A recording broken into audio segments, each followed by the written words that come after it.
Attack on Titan देखने से पहले मैं दुनिया को नॉर्मल लोगों की तरह ही देखता था, पर एओटी देखने के बाद मैं अब वैसे नहीं देखता दुनिया को।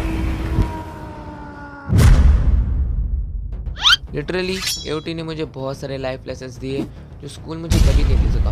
वैसे तो बहुत सारी चीज़ें सीखी मैंने सीरीज से, पर मैं कुछ अपने फेवरेट्स तुम लोग के साथ शेयर करने वाला हूँ। स्पॉइलर अलर्ट, अगर तुम लोग ने अटैक ऑन टाइटन पूरा नहीं देखा है तो उसमें बहुत सारे आगे जाके स्पॉयलर्स होने वाले हैं और इसमें थोड़े बहुत मांगा के भी है, तो watch on your own risk. Lesson number 1, perspective.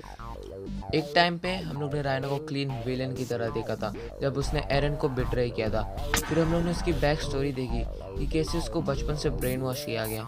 वो एरन और उसकी कंट्री के लिए ज़रूर एक विलेन होगा, पर वो अपनी कंट्री के लिए एक हीरो वाला काम कर रहा है देखा जाए तो। इसका और एक अच्छा एग्जांपल हमें सीजन 4 में देखने मिलता है जब एरन और रायनर फेस टू फेस आते हैं और एरन के ये वर्ड्स इस टॉपिक को पूरा क्लियर कर देते हैं। Exactly right. I'm the bad guy Willie says I am. If nobody stops me, there's a chance that I'll destroy your whole world. But to my eyes, you look like the bad guys too. और ये words के बाद एरन वही करता जो रायनर ने बहुत पहले शिगानशिना में किया था। अभी देखा जाए तो इस पूरी सीरीज में कोई गलत नहीं है। रायनर वही करा जो उसे बचपन से सिखाया गया कि एल्डियंस जो वॉल्स के अंदर है वो लोग बुरे लोग हैं और उन्हें ख़त्म करना है, और रायनर ने वही किया। और मांगा में ये बताया गया कि एरन पूरे वर्ल्ड को ख़त्म करने वाला है। इट्स बिकॉज उसने देखा कि पूरी दुनिया उसे और उसकी एल्डियन रेस को हेट करती है और उसे कैसे भी करके ख़त्म करना चाहती है। तो एरन के पास बस एक ही सोल्यूशन बचता है कि वो पूरी दुनिया को ही ख़त्म कर दे। अभी एरन एक पूरा विलेन वाला काम कर रहा है, पर देखा जाए तो वर्ल्ड ने उसके पास कोई चॉइस नहीं छोड़ी। तो ये देख के हम क्या सीखते हैं? हम ये सीखते हैं देयर इज़ नो गुड और evil, everybody fights for their own justice. और अगर कभी रियल लाइफ में तुम्हें कभी चूज़ करना पड़े पर्सन ए या पर्सन बी में, तो तुम एक बार दोनों की साइड की कहानी सुनना और उसके बाद तुम्हें पता चलेगा दोनों में से कोई सही नहीं है। फिर तुम उसे चूज़ करना जिसे चूज़ करके तुम सबसे कम रिग्रेट करोगे। Lesson number 2, freedom. तो तुम्हारे नज़र में फ्रीडम क्या है?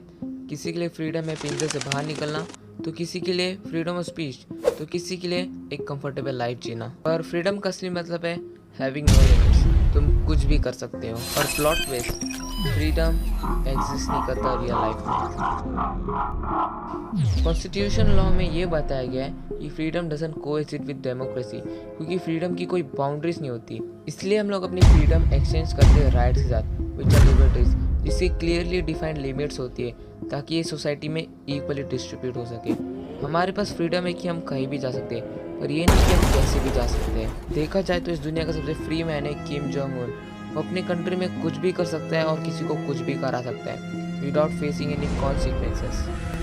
और अगर हम थोड़ा और डीप जाए तो हमें ये पता चलता है हम लोग अपनी फ्रीडम पाने के लिए दूसरी फ्रीडम छीनते हैं। ये एक एग्जाम्पल है, कंपनी में जॉब करते हैं और एक दिन तुम्हारा बॉस आके बोलता है हमारे इधर एम्प्लॉयज़ बहुत ज़्यादा हो गए, तो तुम दो में से एक कंपटीशन होगा और जो जीतेगा वो इस कंपनी में रह सकता है। तुम उस कंपटीशन को जीत लेते हो और उस दूसरे बंदे को फायर कर दिया जाता है। तो एक तरीके से तुमने उस बंदे की जॉब छीनी जो तुम करना नहीं चाहते थे, पर तुम्हारे सर्कमस्टेंसेस ने तुम्हें ऐसे करने पे मजबूर किया। तो क्या ये तुम्हें एक बुरा इंसान बनाता है? अगर उस दूसरे बंदे के पर्सपेक्टिव से देखा जाए तो तुम एक राक्षस हो, पर अगर तुम इसे नहीं हराते तो तुम्हारी जॉब चली जाती। सेम फ्रीडम के साथ है, हम लोग अपने फ्री रहने के लिए दूसरों को प्रिजन में रखते हैं। यही सेम चीज़ एरन पहले समझ गया था, इसलिए वर्ल्ड को ख़त्म करना चाहता। अगर एरन उन लोगों की फ्रीडम नहीं छीनता तो लोग उसकी छीन लेते। ओके, तो ये वीडियो के लिए बस इतना ही। ये मेरा फर्स्ट एनालिसिस वीडियो था, तो बहुत सारे ग्रामर मिस्टेक्स से मुझे मालूम है, तो प्लीज़ मुझे माफ़ कर देना और मैं नेक्स्ट टाइम थोड़ा अच्छा करने की कोशिश करूँगा। तब तक के लिए सब्सक्राइब।